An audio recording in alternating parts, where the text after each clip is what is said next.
on Saturday, March 10th. We have quorum. Confirmed quorum. Then what do I say? Is there any amendments to the agenda? No? Let's approve the agenda. Tommy's really gonna have to help me out here. Okay. Okay, so what's next? So wait, I don't have my agenda. Okay, I'll give you a second. I don't have them. If there's no amendments, we just move on. Okay, moving on. Wait, don't we have to approve the agenda? You don't have to. Okay, cool. So now moving on to membership introductions, new members. We can introduce them. Yeah, you want to introduce yourself? I'm Jenna. I'm the second year. Cool, thank you, Jenna. Chair's remarks, absolutely none. Presentations to the board of directors, none. AMS representatives report. Oh, that's also me, so I'm just going to have that second here. I wasn't able to go to the meetings this month because I had exams and they don't let you make any changes for that. But I do have notes. Do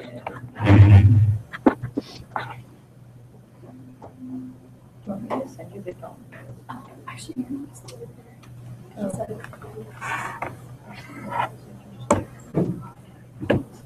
Okay.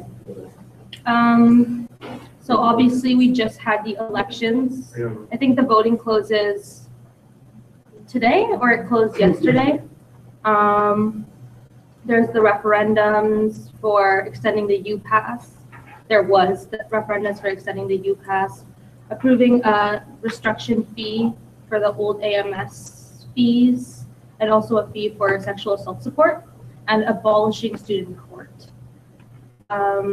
That would probably be, and then a lot about just election rules. So executives can no longer make public endorsements or assist candidates in the election.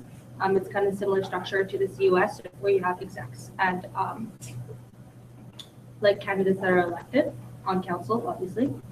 And yeah, those are the major updates from the AMS this month. Cool, moving on to senators' reports. I don't have any updates from Pratt, so we're just gonna assume nothing. And now ombudsperson's report. I just forget that. Okay, so I sent you guys an exec report last night. It was all the executives sort of updating you kind of summary of what they've been doing and their vision for their portfolio going forward. So I hope that you get a chance to look that over. If any discussion arises from that, that would be good maybe to bring up during this meeting. Hopefully we'll send that on to the next year's team as well, so they can take a look and get a better sense of like how the board can support the execs or if any large scale things should change on account of like the experiences they've had. Nothing really stood out to me that I want to bring up, but yeah, if you guys go through those, it'd be great if you could read them over. Another thing that we were thinking about was possibly, because all the execs do transition reports, and we were playing with the idea of maybe the board doing some kind of transition report. Maybe we can talk about that later.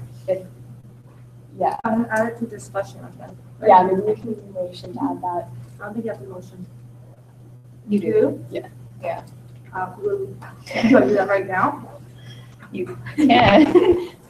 Okay, motion to, what? I can't motion, right? I think I Okay. have the motion. Okay, someone motion. Yes, Krista. You have to say what the. No, someone second. Okay, AJ seconded. You say all those. All those in favor, Raise your hand. raise your hands And say aye. and say aye. Aye. Was that everyone? And then nay. Any Nay. opposition? Any opposition?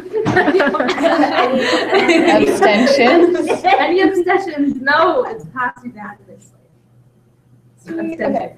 And then another thing, which it's already on the discussion, so we'll be talking about it later, but due to Angela's resignation, the policy committee is requesting, actually, I'll just talk about this later, but another thing that kind of came out of Angela resigning is the fact that we're actually breaking our constitution right now by not having a second year rep, which is unfortunate. So we essentially, because it's a constitutional violation, I'll be writing a report that's not going to get published. I just kind of put a little blurb in the press release that was like, this is really bad. But yeah, so just so everyone is aware that that's happening and people ask about it. Yeah, other than that, there's this AMS initiative called OER Listening Tour, and they're trying to get professors to sit down with students and tell them a bit about how they choose resources, like whether it's textbooks and they're trying to see how receptive profs are to using open access resources. So the AMS reached out to us, and so Erin, Sim, and I have been working on it. We so far have 2 people that have been willing to sort of be part of that team and interview. So far, we haven't really heard back from the EMS, but it would be great if anyone else was interested in doing that, like in sitting down with profs and interviewing them, that if you could reach out to me, that would be great. Yeah, I think that's everything. Hey. Oh. Wow.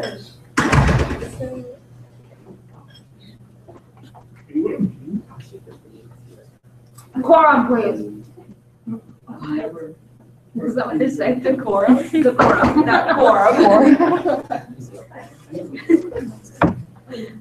Oh my God, please stay in line.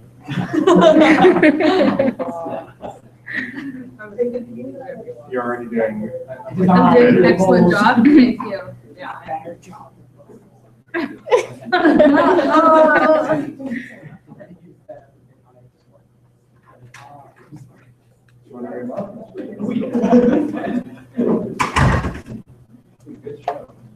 All right, is that all? Are you done? Yeah. Okay,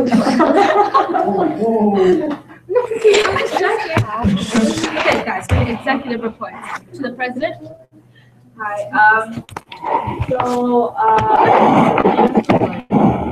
The AMS is on boards, everyone has some little like applications every here and there, and so I've been like applying to those.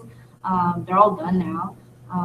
And then next week, the dean is actually having a town hall, and the dean's office asked me to kind of moderate.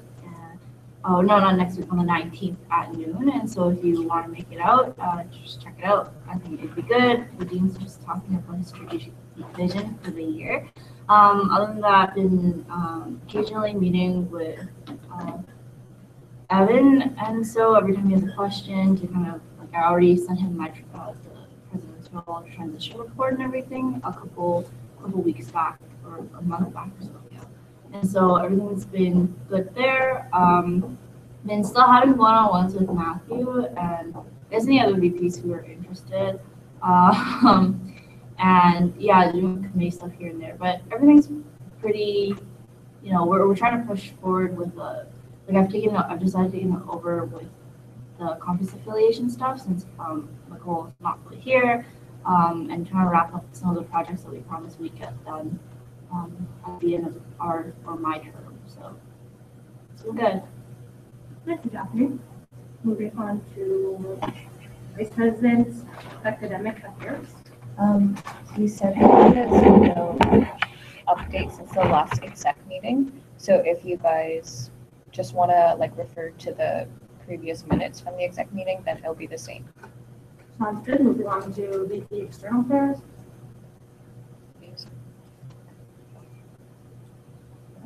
Is anyone proxy for some? No. Okay, moving on to VP Finance. Moving on to VP Internal Affairs. I have updates to give forth. For which one? For external review. But they just had their BC Networking Night event yesterday, and apparently it went really well. There were 50 people that went, a lot of UBC students, but it seemed like it went really well. And I think he's still getting the blacklist sorted out, up in the air for that. Other things for the VP Finance, Matthew and his AVPs, Kim and Ajit, who will be coming back to CUS next year. They've been working really hard, and we just published the financial reports and budget for the CUS and posted on the website, so everything seems good there. last time I spoke to Ajit, we are really good in terms of our budget. I think we have a surplus right now. That might change after we after some other things wrap up, because there's still things going on like awards night and grad night. But it seems like we're pretty healthy financial state. Matthew and his team, like Ajit spearheading it, of course, they're looking to revamp the whole budget. What is it called? Budget processing for next year. They're thinking about doing tiers, and something that was spoken more about at the exec meeting. But those are some cool things that are happening. Cool. Thanks. Okay. For internal affairs, are we? Yeah, I have hers. So she's going to tell me the Liaison Clubs about membership numbers and the club service roundtable that they had like earlier in the first term. So they're going to be doing another one in second term. Kelvin and Phoebe have been working on the informal term report for this weekend, and they had a building users meeting this upcoming weekend to vote on tech upgrades, and she made show pass forms for grad night and for sure committee. Cool. Sounds good. Any updates for marketing? No.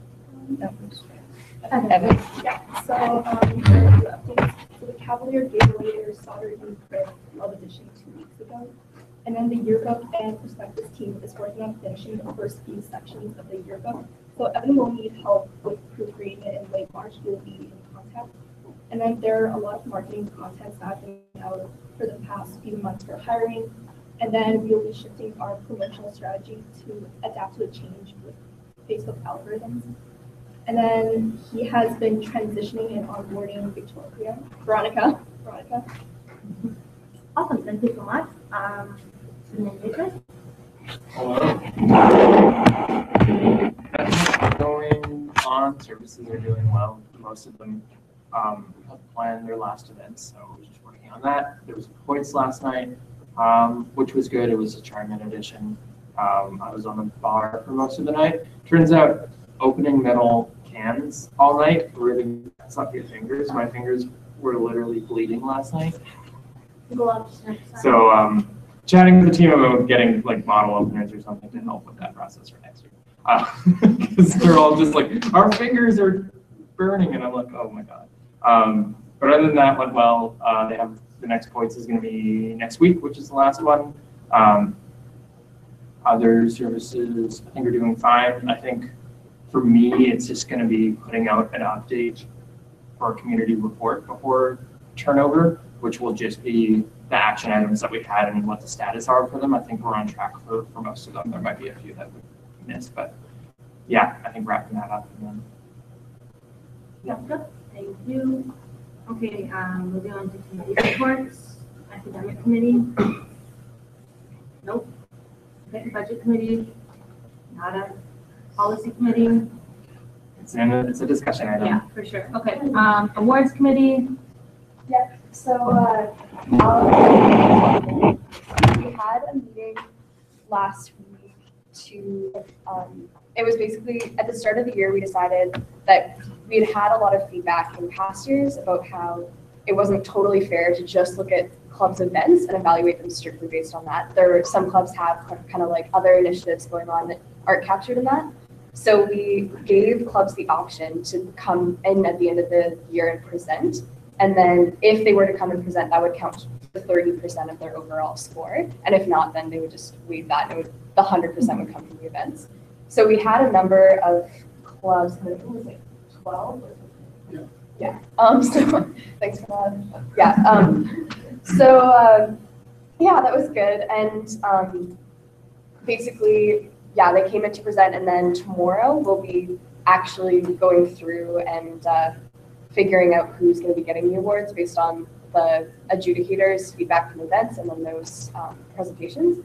A couple things that came up that were just like slightly concerning. One of them was the awards team. They weren't totally aware of how awards committee is it's like a committee of the board of directors. And so anytime you're making official like awards decisions, the committee, including like the members of the board and everyone, have to be there. So they had kind of, for the presentation element, they kind of reached out to the board as like an afterthought. And so like, I don't think we actually had, we didn't have like an awards committee forum. It was just, which would have been probably ideal. We'll have awards committee forum for the making final decisions, but it would have been nice for the evaluations. Another thing that was, I just kind of thought it was interesting, when CISA came into present, we asked them about some of their like metrics or like how many people have been attending your events, and they just mentioned like they've never taken numbers or like asked for feedback, which like, sorry. Is that you don't collect data? Yeah. Okay.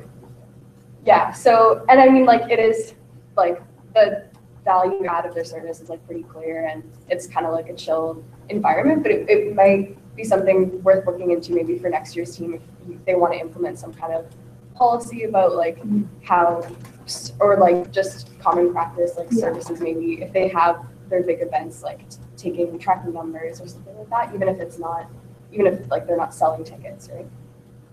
So, but yeah, it was cool to see what everyone was up to. So. Well, cluster view, building users committee. Everyone on the picture? No. IT steering. Enough. Endowment fund. Yes. Cool. Yes. So for Jacob, he said he emailed the endowment fund report to Daphne OPP, and then it was approved.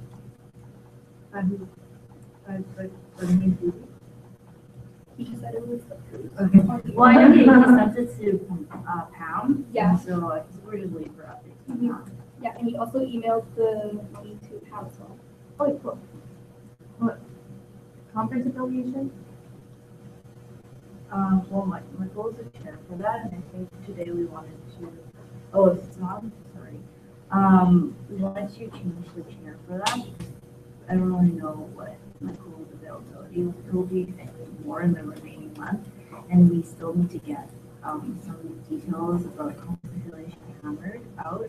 And also, I think Angela was on this committee, and she's not here anymore, and so we're just changing. I wanted to, if not here, just talk about, just changing the makeup, so changing the person who turned this to. I would propose it to be Natalie, because I can't chair it. But yeah, so actually coming from this, I would like to add an item to discussion. Great. Which would be to. Are you gonna motion? Yeah, but I'm gonna talk. I guess I would label it as conference affiliation change, member change, and I motioned it. So can I get? Austin, will you call for a second? Okay. And then you have to. All those in favor, raise your hand. Any opposition? Abstentions? Nope. Okay. Motion passes. Cool. Is that all? Stephanie? Yep. Awesome.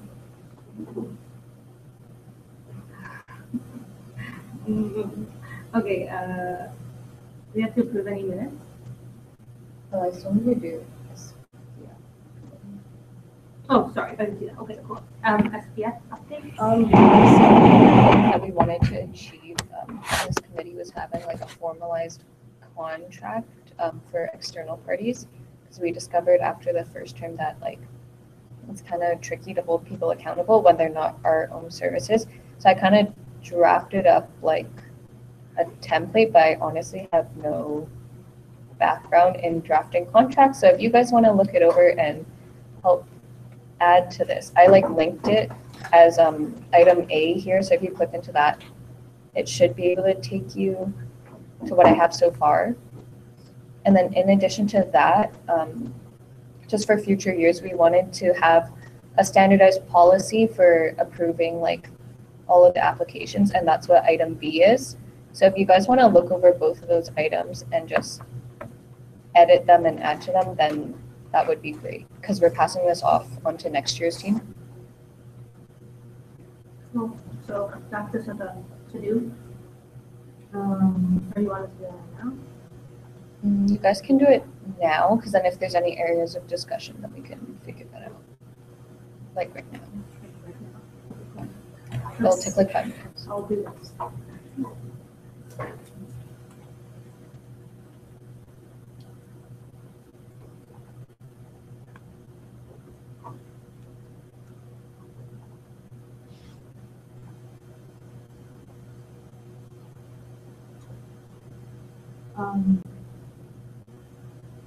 Maybe if we remember too for the contact template, like maybe also add that not just like if it doesn't offer, but if our conditions aren't met.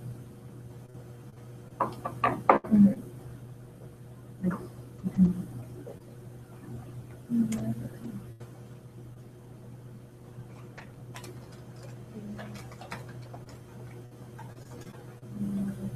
Why is this not in the back? Is it up there?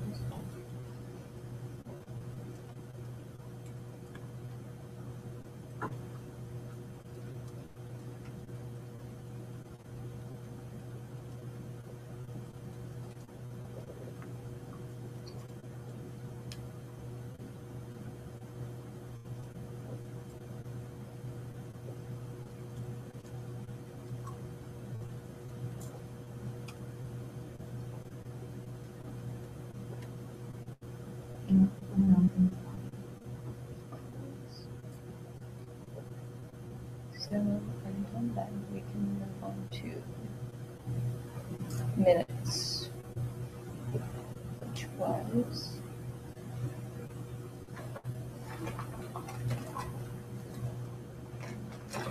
February 17th.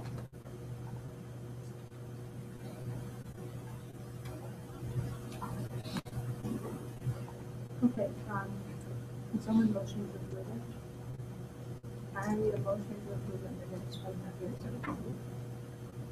I can do that, right? No, you can. Okay, just someone. Okay, I'll, Thank you, Natalie. Someone want to second it? Thank you, Daphne. All in favor, say aye. Raise your hand. Any opposed? None. Abstentions? None. The motion is 12. Okay, business arising from the service council. Nope. Business arising from the executive council. No. Business arising from the committee of the board of directors. Nope. Other business. No. Discussion. Okay, the first discussion item is the third year rep elections and policies. Okay, so I'll speak to this a little bit. So obviously, once Angela resigned, the elections committee decided, yeah, we're gonna have to have an election. I guess that was pretty obvious. I don't know why I started with that. So anyway, someone on the elections. What was that?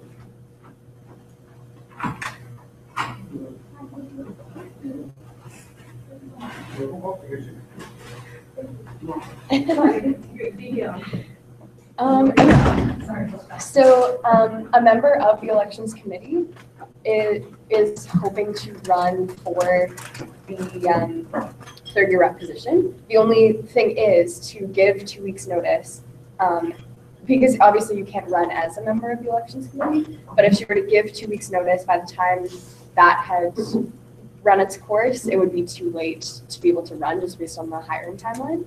So they are asking that we waive, so she has resigned. We kind of, yeah, she has resigned, but of course she hasn't, the 2 weeks haven't run its their course. So the elections committee is asking that the board of directors waive, it's 2 policies in particular, I'll pull them up. Screenshot of it. So yeah, if you guys want to go to the code and specifically look at where those are.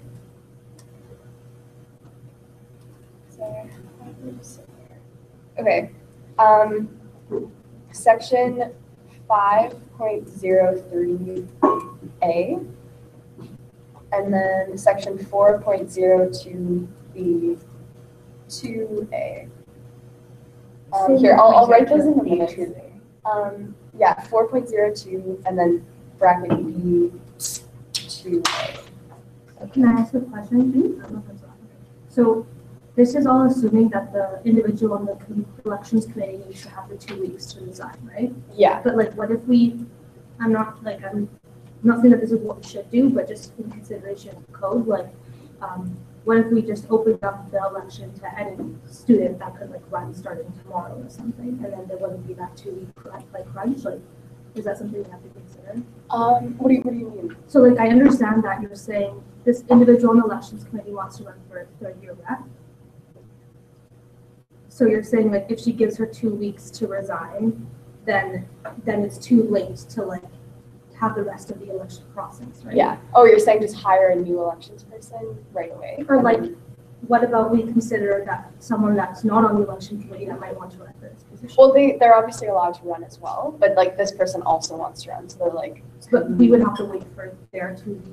Well, no, like the timeline works so that like by the time she was elected, she wouldn't be on that committee. Well, and effectively, she's not going to be doing committee stuff, but just to have a formal 2 weeks notice. Like obviously the election's open to anyone that'll be entering third year, but this person wanted to run, and so they were like, is there a way? So yeah, it's up to, I mean, it's obviously up to the board's discretion if you'd like to waive those policies. Their concern was that there wouldn't be a lot of turnout, and this person like has a lot of experience and would really like to do it. So they wanted to at least let her, throw her hat in the ring. Okay. I think that's good though, because then it seems unfair that we don't let her run simply because she's on the elections committee. Right. Because then it's like we're almost like penalizing But her. then are we not like literally changing it for like one person? That's Yeah. true. So it would be something that we would have to Yeah, like consider. And but she'll no longer be on the elections committee, but just the way that the timeline works. Because in a Yeah. traditional election system, right, like you'd have more time, but since this was kind of being thrown together at the last minute, that's where the time crunch comes in. Got it. As an justification, I came from Brian and Shobit, who are the chairs of the election. They understand, I guess, the fact that turnout for elections has been quite low. Especially Yeah, especially in other years. And so, especially like for the fact that right now it's like March and everyone has basically started applying or looking forward or like getting jobs or whatever, and so there might not be a lot of involved like people who are interested in running. And so that's why they decided to do this. Or they just wanted us to lift our policy for this. I don't know, they're obviously fine, as you pointed out. There are pros and cons, like, if you need someone for this role. And so it's really up to the board's discretion. So like, Krista, AJ, Erwin, Matt, like, what are your thoughts on this? Actually, we're going to go through 2 minutes to 30 rounds, or just 2 people? There was a third person, he's running right now. Oh. Yes. So my issue is that technically what happened is that Angela was brought out before accepting, yes, before actually officially starting. No, she has accepted. She accepted before starting. Yeah. So you're thinking when So I'm thinking why is the third person, yeah, not automatically considered for the role. I don't think that's how we run our elections. It's not like, oh, if someone drops out, the other person gets It's by it. default. It's usually we just start elections again. Were Angela to have rejected the position, and we would get it, but I think if Angela, if she accepted. And ultimately, there has been a lot of development, right? Like there's been the board retreat, so she has been in the role in some capacity. So just for reference, here are the 2 policies that we'd actually be waiving.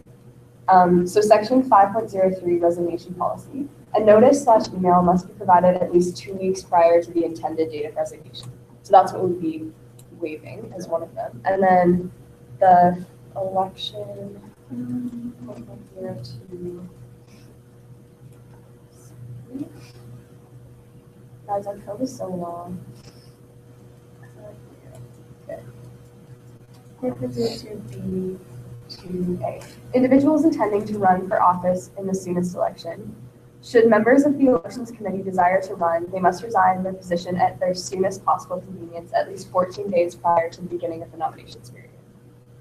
So those are the two things that would be.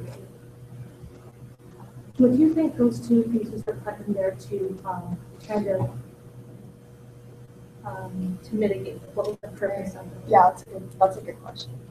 And what was the role of this person who's put over Is it marketing? Like, I can't confirm with me. Does anyone know like what the purpose of the mechanism of those two specific lines are? Like why are they there? And then we can see if there's a need to still have that. Well, I think the first one was just to give us time, right? Yeah. That, Yeah. The second The one. election was not the interesting, it was 14 days before the opening of the nominations period. Yeah.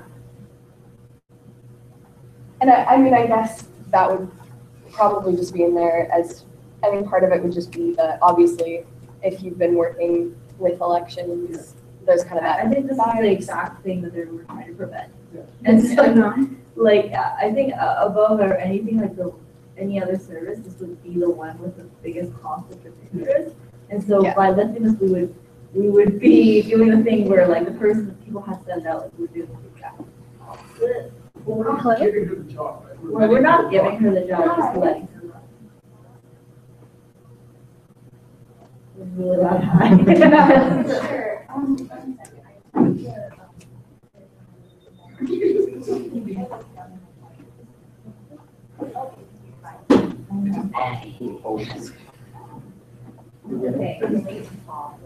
Is there a way to take a brief break? Yeah.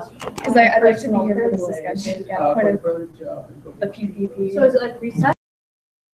Personal privilege for like. And we maybe can 10 run minutes. this first? Yeah. Oh yeah, can I? Oh my God. Can we take a point of personal privilege? for- Yeah. So someone would have to Daphne seconds it, motivate it. and all those in support. Equal, passes, no abstentions.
So I call this, what do I say to end this, recess?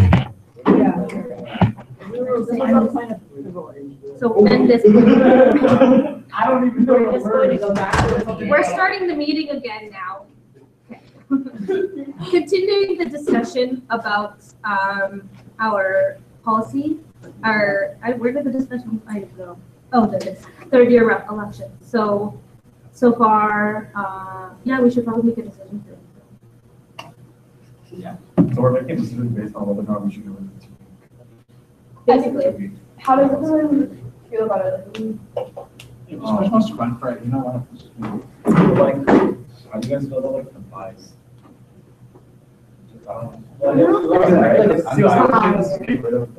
Yes, AJ? You can do a speakers list Yeah. if it gets. I kind of agree with what Jackie said earlier about this rule being in place to prevent this sort of inaction. But the circumstance of the fact that someone had to go after, right? It's not that she was involved in writing the first nomination that she's trying to run. So I'm kind of okay with this personally. Like, I don't see an issue as long as we do the whole process of her getting voted in. Yeah, Maddie?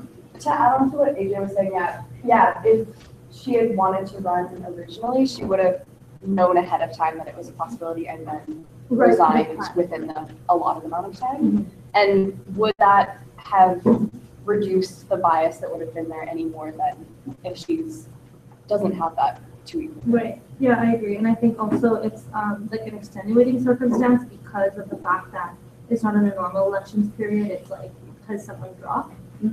Yeah, yeah. I also want to point out the fact that like on our end, our resignation needed to have been 2 weeks, but the person who left just wanted to leave immediately.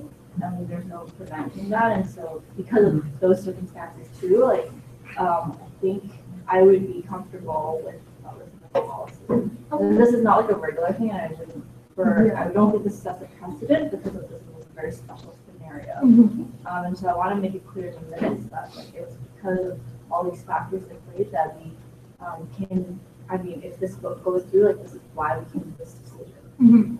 So do we want a motion, anyone? I'll motion. Okay, Beth, can you motion to? With the policy that Maddie had highlighted, to allow the 2 week, Is it the 2 week one? There's two of them. yeah, both of those policies so that we can allow this person to be running Which one's ours? against whoever else wants to run. Can I get a seconder? Seconded by AJ. All those who, sorry. So, all those in favor, say aye. Aye. Any opposition? Any abstentions? No. Edwin. Erwin. Edwin? Sorry, I might press my to this. Wait, can we pause? I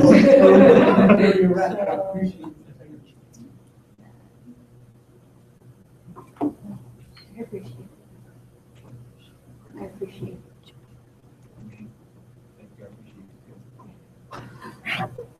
Simran, did you vote in favor? Yeah.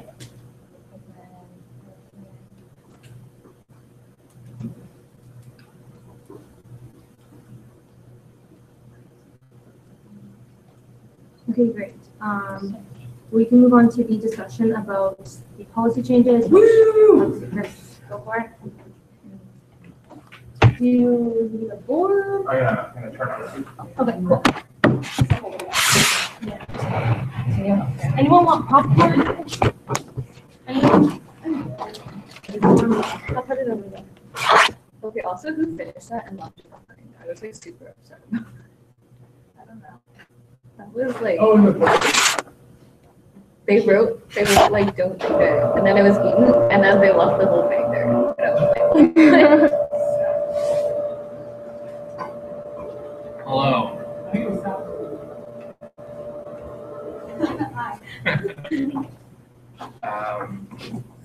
Here in policy committee, this is going to be fairly repetitive, so I apologize. But rules are rules.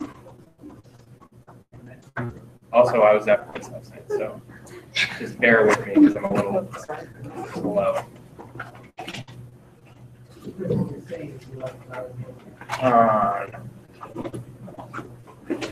It's next to me. Actually, you sat next to me. You know, the years I'm making one here.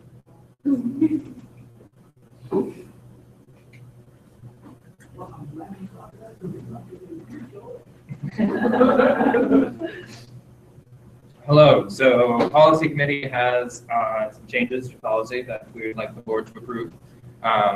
So I sent an email to everyone with the change logs like usual. Shocker, the table of contents is updated. It's also on the website. And I'm gonna be using the FOCO meeting minutes, and the best way I think to do this is probably so I guess there's two ways to do it. I can present each article and then you vote on each article, or I can show you all the changes and then we can have a discussion on some of them, and then if we want to just vote on all of them that you guys agree with. Any preference? Number two? Sounds good. Yeah, I think that'll be a little more efficient just because there are a lot of changes. So the first change is in Article 1. So we're adding a new definition. Oh, that's fine. So basically, we're adding a new definition called financial transaction. That will mean reimbursement, sponsorship, or other monetary expense. We'll use this later on in our finance policy, and you'll see why. So, yeah. It's just expenses, because it deals with whenever we got to reimburse someone or we're giving money to someone.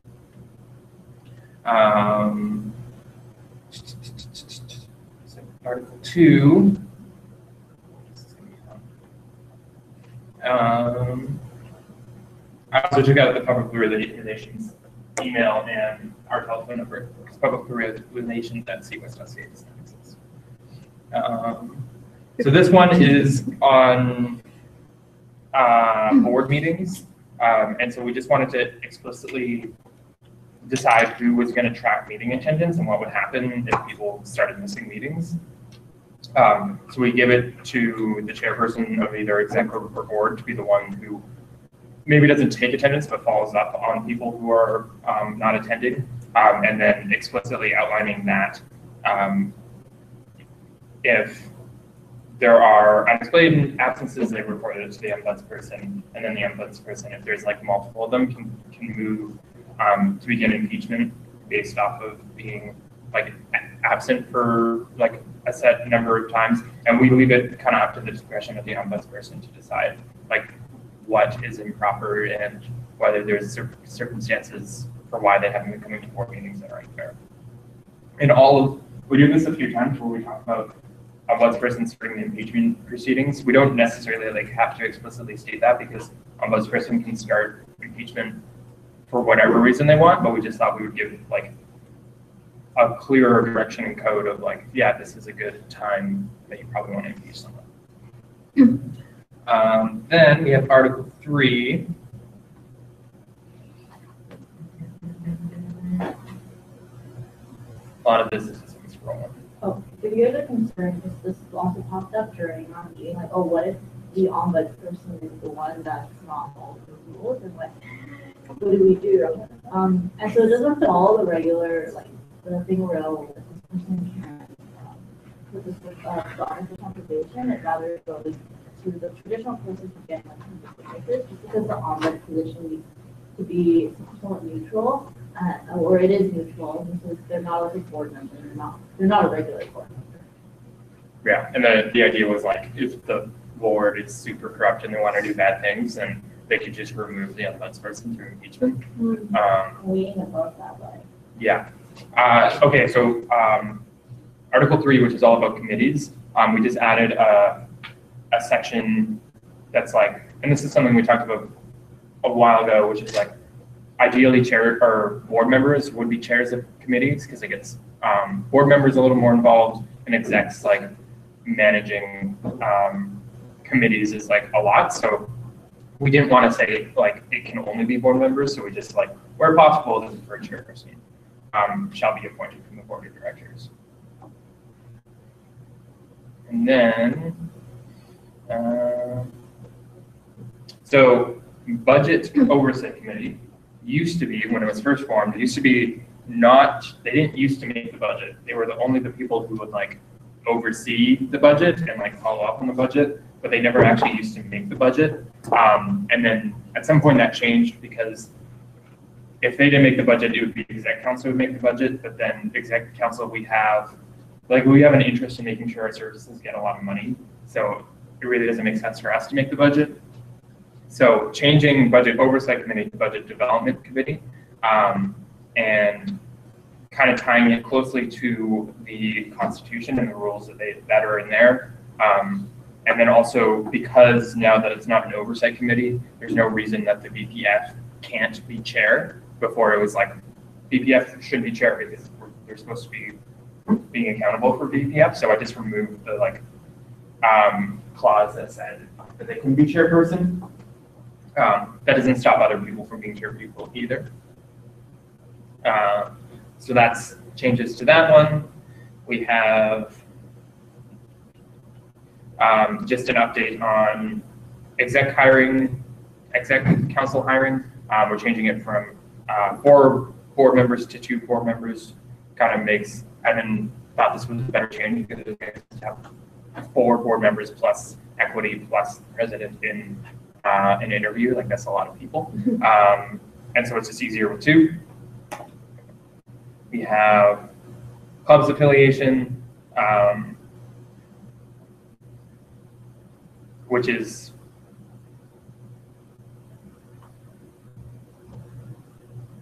hold on. Yeah, okay, so clubs affiliation, nothing has changed there, but we now have conference affiliation review committee. So this will be for conference affiliation. Instead of VP internal being on it, VP external will be on it. It's kind of the same composition. Yeah, and then just making sure that no one on the committee will be an exec of the conference applying for affiliation, which we have a similar clause for clubs. Building users, we never had a chairperson for building users because it's like a committee run by the school, but chair people also set up the meetings and like do admin work. And so Phoebe kind of had to step in and be a chair anyway. So we just decided we should add a chair from our side to run the admin work. Brad also did that role last year, and Fred the year before that, with basically a chair, organizing on the meeting. Right, yeah. And I think that's it for Article 3. Any questions on those changes? Sweet. Article 5. This one is just a quick change.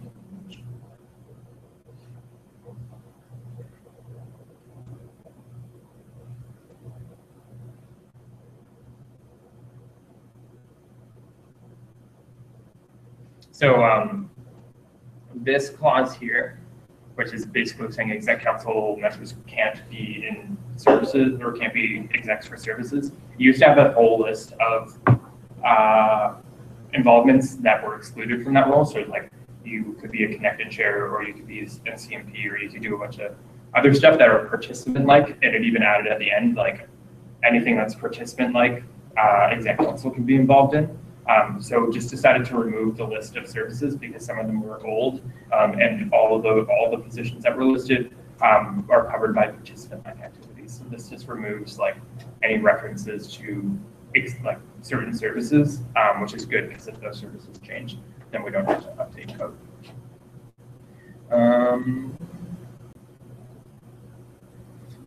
Just a few changes to exec roles. General responsibilities as an exec, just added a clause that says that execs should get professional training or certification as deemed necessary by the ombudsperson. We've been doing training sessions organized by Maddie this year, and so this just puts that into code. As you can see, I'm giving a lot of power to the ombudsperson. Student engagement was actually just called vice president engagement in code, which was strange. So I added student, and then I also added the responsibility to collect student experience feedback and report on it, which is what community pulse and report was all about. So just adding that into my official duties. VP Finance, you'll see we've changed reimbursement policy to financial policy. We'll get into that in a second. yeah, and then just, this is still under BPF, like working with the budget development committee to make the budget in accordance with AMS deadlines instead of putting in June 30th or July 31st, which are hard dates that may or may not actually work. And then removing refuse to process requests that are older than 1 year, just because that is now covered under a new section policy, and so we don't need to have it here. That was added by me at the beginning of the year as kind of like a stopgap. VP internal, just referencing the formal bookings policy, just to bring it into code so that we don't just have all these pieces of policy that are just lying around. Any questions on Article 6? This is like a monologue. Cool. Article 7. Oh yeah, so this is kind of is good proof of why impeachment is a good thing to add. In our hiring policy, we have some clauses about what happens if someone breaks hiring policy. And it's really funny because it's like if an exec breaks hiring policy, then like if they're interviewing someone and they do bad stuff, then like we can fire them. But if a chair or if a board member breaks hiring policy, we literally ask them to resign. And then if they don't want to resign, we just like strongly like, yeah, condemn their behavior. So I just changed that to ombudsperson starts impeachment process if people break hiring policy. Yeah. Articles 10. This is updating external policy. We had a bunch of old stuff about sponsors being like, we had types of sponsors, like restricted sponsors and all these random stuff that we don't actually use. So just cutting all that out.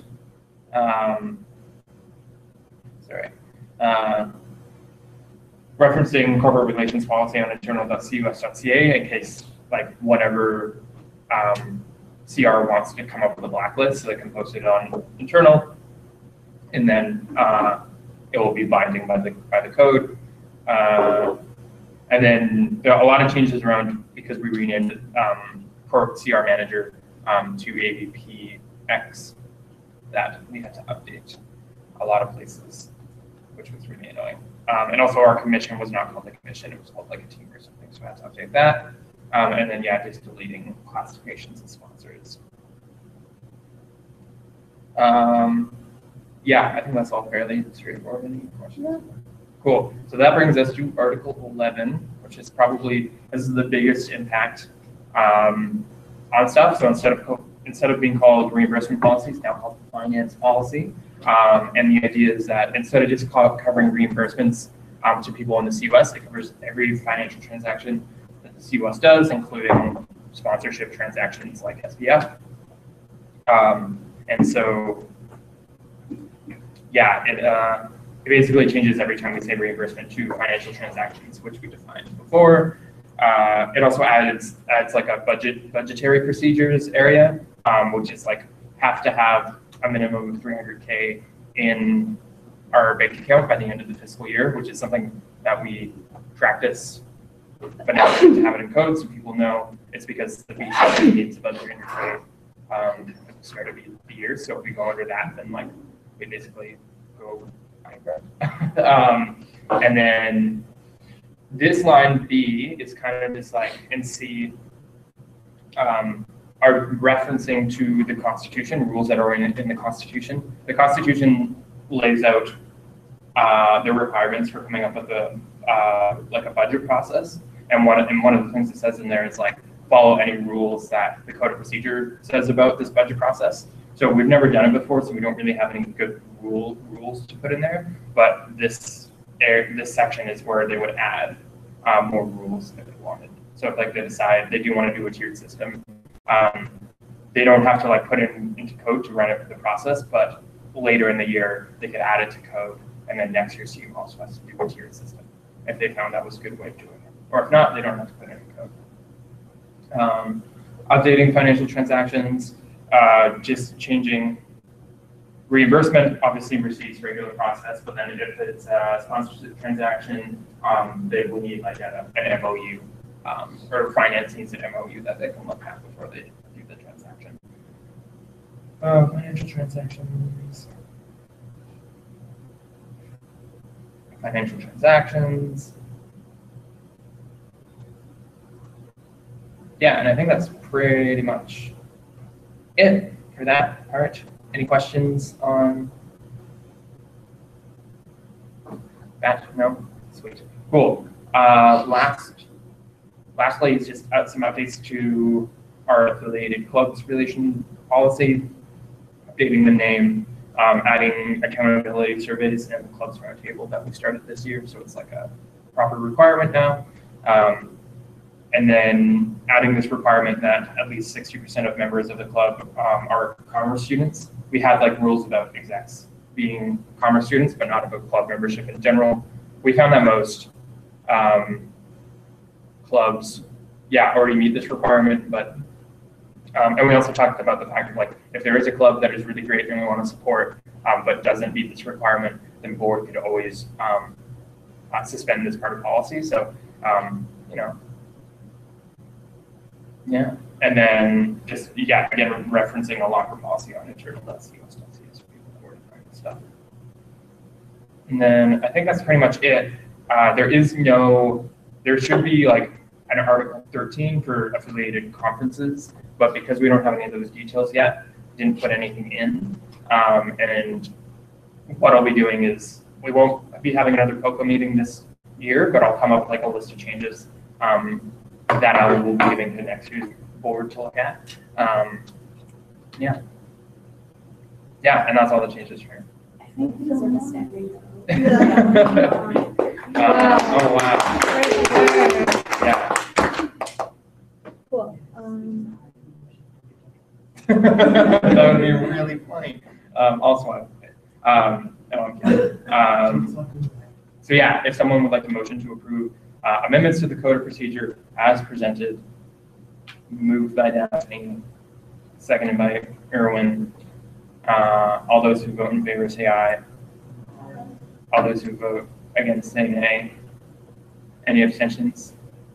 Seeing as our motion passes. Sorry for doing your job. No, do it. Go for it. We're sharing today. Yeah, we're sharing. We're all sharing. Perfect.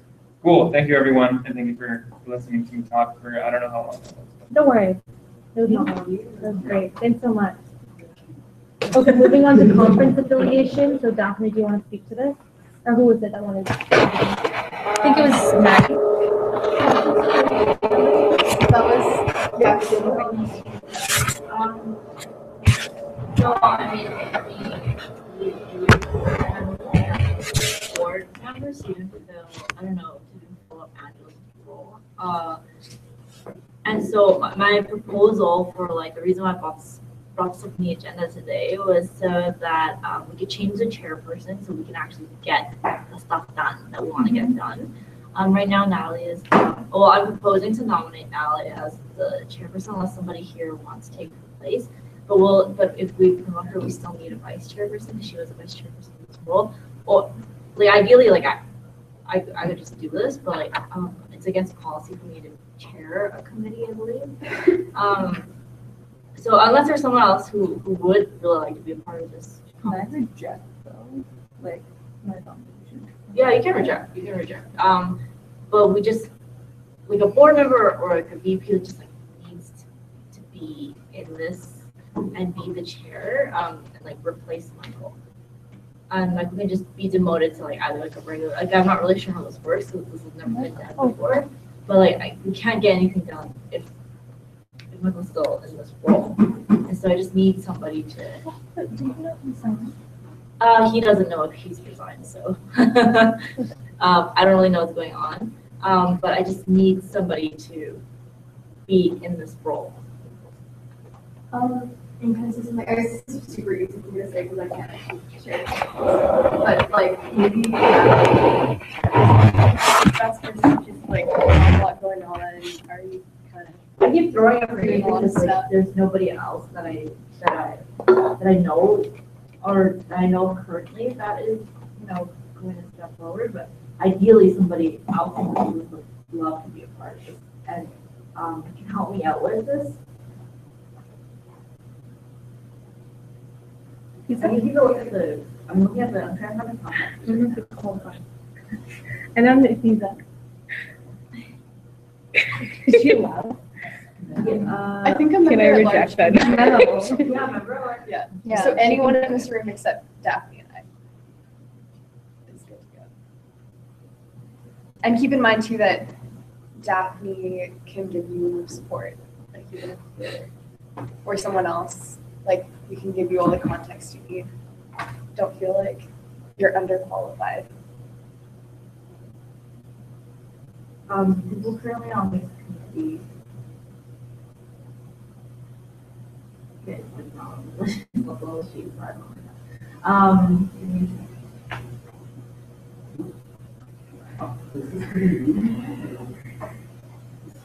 we need to meet if you want to meet, if you decide to chair this, but like I just need to, we're just trying to, ideally we'd like just have a Skype meeting online to formalize some of the things that, like, the purpose of the committee is that we can all meet together, right? And that everyone can contribute their ideas, and it's just not like one person in the organization who takes control of the entire meeting. This person does have to like call some type of meet, like online or offline.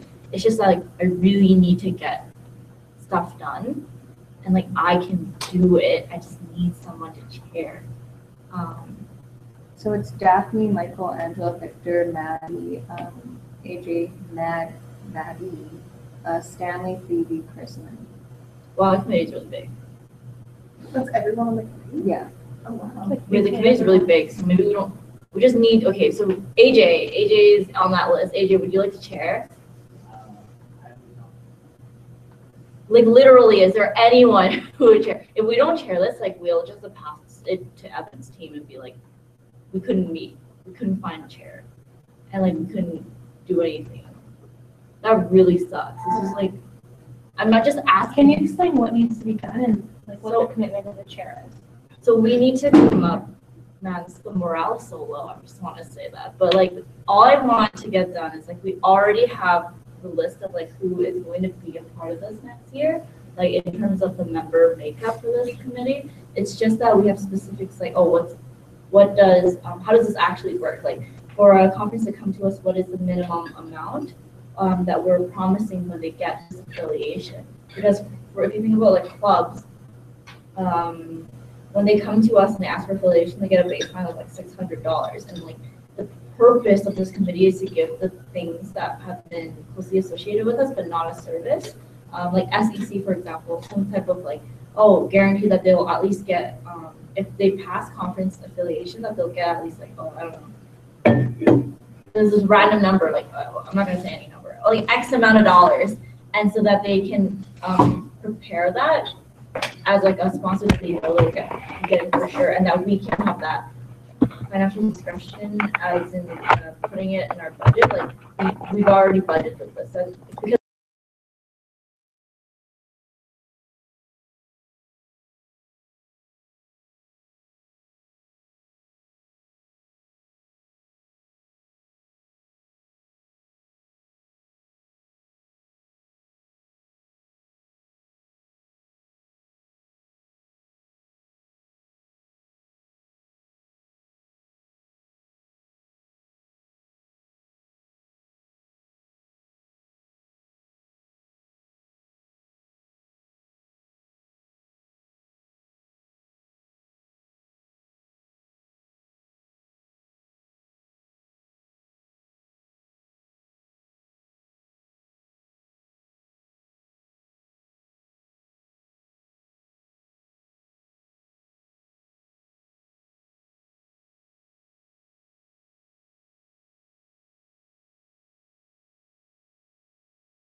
I would say, Michael should resign or do something, because like, this is fairly ridiculous.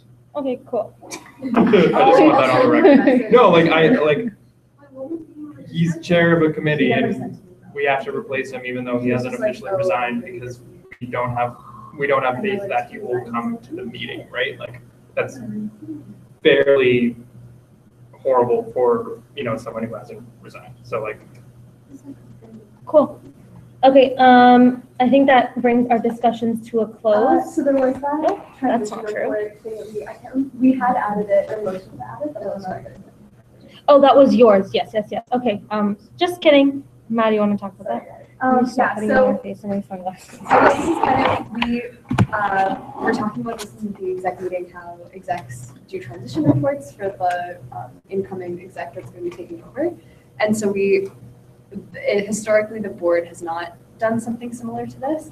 We were thinking maybe we'd want to talk about if that's something we think would be valuable. It wouldn't have to be any giant kind of official thing, but just maybe something, or even as a board of directors as a whole, maybe to come up with some kind of document to pass on to help lead that transition. Because I know when you guys entered the role, I'm sure you can attest to the fact that it was probably a while before things started to make sense. You made sense of the role a little bit, so it might be nice to provide the next year's team with a bit of context, things that you learned, or I don't know. Yeah, that's a good idea.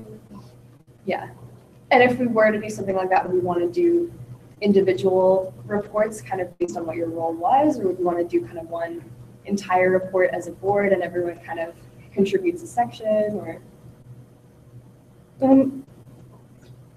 So for me, like, I'm thinking about to write a report.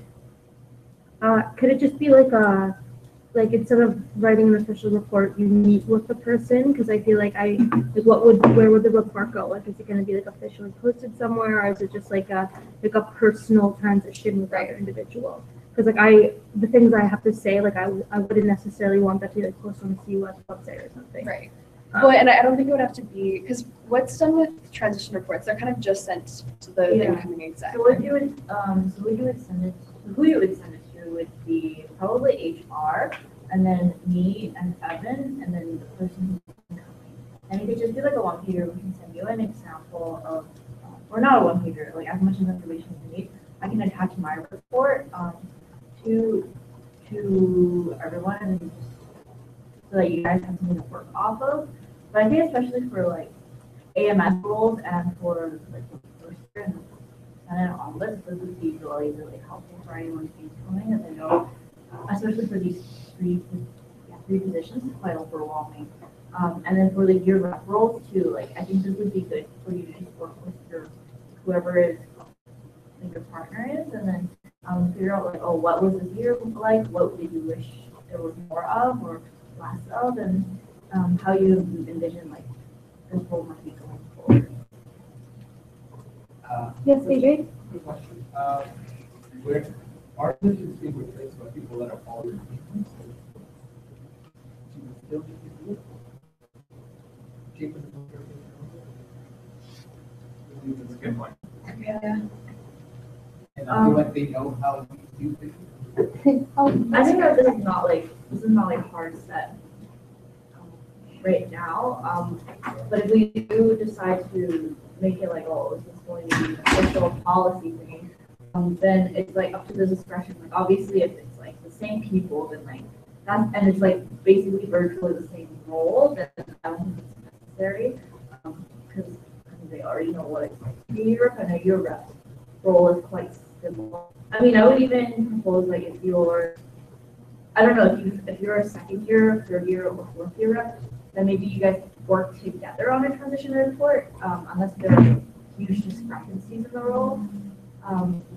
That's up to discussion, like if Matt or Erwin, you guys have differing opinions on this.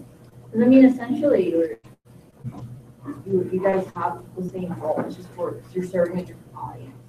So do you think it would be beneficial to write one big report that you would give to general board members? And I'd say like, I would advise the first year reps write a report because you guys come at a different time and it's quite overwhelming. And just have you guys spend like a few I think it should be like recommended and stuff. Like I personally don't think the best way for me to relay the information of what I've done is through a report. Because like I am going to just voluntarily sit down with the next AMS representative and just talk to them. So like I think it's a good suggestion, but like you don't know if it needs to be something that you like motion. Oh, Yeah. I think the written report comes in play that like if there are changes in the JD, that there's a job description previous and job description now. That it's just all documented somewhere because we can't guarantee. It's like it goes to the thing where we can't guarantee every year like, some type of transition happens. That's why we facilitate a service council retreat and everything, so that we can guarantee that there's at least some interaction that will happen between like the outgoing and the incoming. And so this, like, it doesn't need to be in policy per se, but maybe Maddie can ask her 2 cents on this, but it could be like something written would be nice. Yeah, I think like because the whole sitting down with them in person, I think that's already sort of part of the job, right? That's the whole purpose of the service council retreat is to do that. And I do think like I know coming into the role when I was sitting down with Taryn, like she was telling me stuff and you don't always have context when you're coming in. And sometimes it's nice to have something written down that you can refer to. And even, yeah, like Daphne said, kind of for continuity as well, then you can kind of look at how has this role changed over time and how people have done it, just to have that, you know, I guess historic record, but also just for them coming in, everything is new. Whereas once they might, at least like you could even just like write down all the stuff you're just going to tell them anyway, but at least then they have it physically and they can refer back to it. Cool. Do you want to like motion, or how do you want to go about this? Maybe someone can make a motion and we can go from there.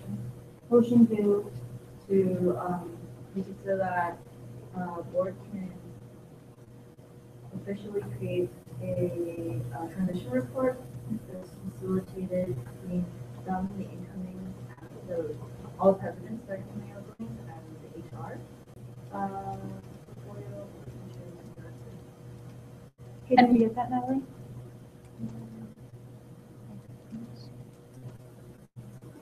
And do we want to set a deadline for this? Maybe HR can come up with a deadline. They can tell us when they need it by. You said end of the month. Do you want to say, yeah, do we want to say by April 1st? Yeah, let's say by April 1st. I don't think this shouldn't be something that HR does, but it's just something that we add HR into. Yeah. They just have to sign. It's something that you are supposed to do as outgoing. Okay, cool.